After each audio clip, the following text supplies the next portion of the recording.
دوستان عزیزم، درود و مهر. امیدوارم حال دلتون عالی باشه. تا حالا کدو پلو خوردین که بعد از اولین قاشق مزهش از یادتون نره؟ امروز قراره یک کدو پلوی متفاوت خاص درست کنیم که نتیجهش فوق‌العاده است. اگه دوست دارین یک غذای ساده رو تبدیل کنی به یه شاهکار خوشمزه، این ویدیو رو از دست ندید.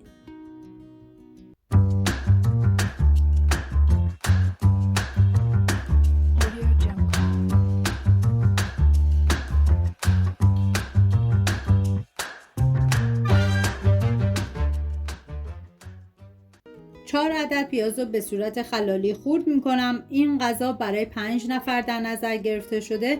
شما به اساس تعداد نفرات مواد رو کم یا زیاد کنید. داخل تابه مقداری کره میریزم. بعد از داغ شدن پیاز ریز شده رو میریزم، هم میزنم، زمان میدم تا پیاز سرخ بشه. من پلو مخلوط های زیادی درست کردم که لینکش رو داخل دیسکریپشن گذاشتم. دوست داشتید ببینید درست کنید و از خوردنش لذت ببرید.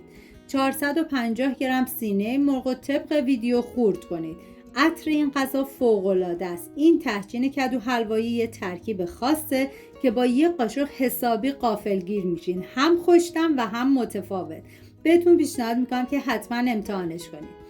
بعد از خورد کردن مرغ رو به پیاز اضافه میکنم، هم میزنم و بعد سر تابه رو میذارم به مدت 15 دقیقه با حرارت کم مرغ آب بندازه و بعد از اون کمی سرخ بشه.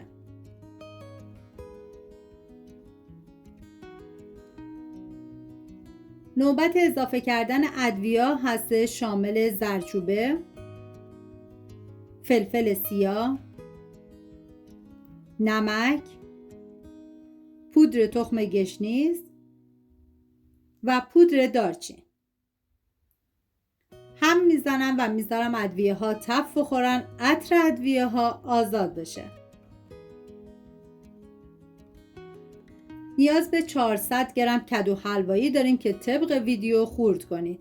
واقعا من هرچی از عطر و طعم و خوشمزگی این غذا بگم کمه، باید خودتون دست به کار بشین و حتما درستش کنید.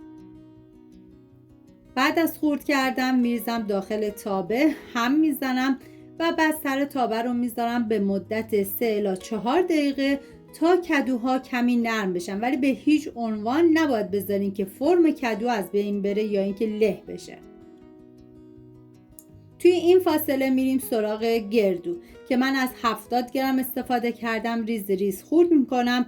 مقدار و اندازه گردو توی این غذا کاملا اختیاری و سلیقه‌ایه. شما میتونید یا از گردوی بیشتر یا کمتر استفاده کنید. بعد از خورد کردن میریزم داخل تابه،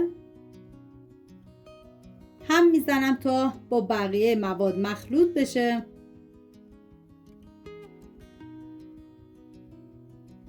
و یک قاشق غذاخوری سرپر رب انار ملسم به بقیه مواد اضافه میکنم و هم میزنم.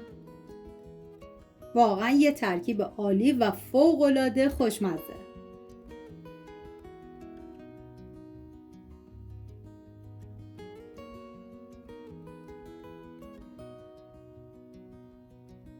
و بعد به مدت 2 دقیقه دیگه سر تابه رو میذارم. بعد از 2 دقیقه که به این مرحله رسید دیگه حرارت رو خاموش میکنم و میذارم مواد کمی خنک بشه. میریم برای آماده کردن مواد تهچین زعفرون. 5 قاشق غذاخوری ماست همراه با 2 عدد زرده تخم مرغ، مقداری نمک و 1 قاشق مرباخوری گلاب و 5 قاشق غذاخوری زعفران.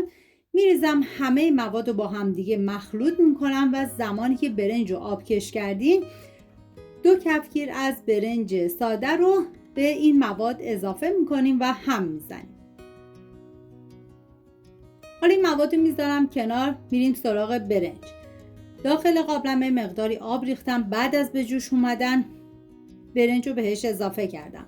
برای انواع تهچین و پلو مخلوط ها برنج کمی زنده تر هست، باید آبکش کنیم. من مواد زعفرونی رو 2 کفگیر برنج ریختم، با هم دیگه مخلوط کردم و حالا مواد زعفرونی رو میریزم داخل قابلمه و سطحش رو فشرده و صاف میکنم.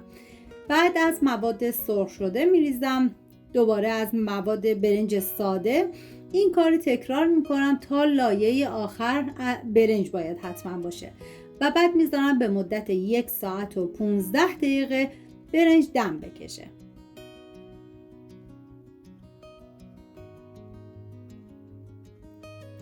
امیدوارم این کدو پلوی متفاوت رو درست کنیم و از طعم فوق‌العاده‌اش لذت ببرین. اگر خوشتون اومده ویدیو رو لایک و کانال رو سابسکرایب کنید تا ویدیو بعدی رو از دست ندید. امیدوارم درست کنیم و در کنار خانواده از خوردنش لذت ببرید.